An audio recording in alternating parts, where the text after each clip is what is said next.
Okay, here's a couple of stretches that I would do directly after doing a workout or an interval training session, run, whatever you have it, wherever you've got a bit of heat into the legs, into the muscles, specifically the legs. I think it's worth doing a couple of these. First one I would do is a glute stretch for the outer and the back of the hip.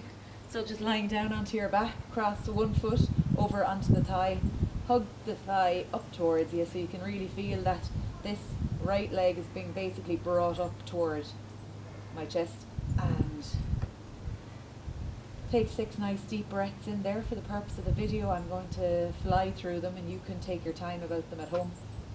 That's your outer hip stretch, your glute stretch. After that, might move to a hip flexor stretch. So at the very front of the hips, there's hip flexor muscles, so we need to get those stretched out. We'll stretch the right one. So moving into a lunge position by tucking your tailbone in and pulling the pubic bone up to your belly button, squeezing your bum muscles and pushing the hips slightly forwards. You get a nice big pull down through this area. And again, 6 deep breaths will usually do the trick there for the moment.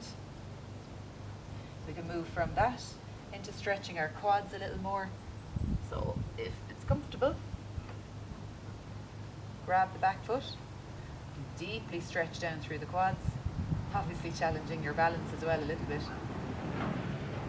Another 6 deep breaths there to move into the quads. Hamstrings. I found an old belt inside, that'll do the trick. Hamstrings are at the back of the leg. Stick that belt around the foot and push the foot up towards. If you're indoors where the ceiling meets the wall, kind of at a diagonal is a good point, or often getting it right up there will make the other leg swing up, so just hang out there, feel the stretch in the back area here. Strap is ideal because then you don't have to, arch your neck to hold that, or you're pretty well set up with the strap. Calf stretch, back of the calf here. That's holding onto a wall. Get the leg you want to stretch behind. Feel the stretch through the calf and the Achilles area. Perfect. Deep breaths again.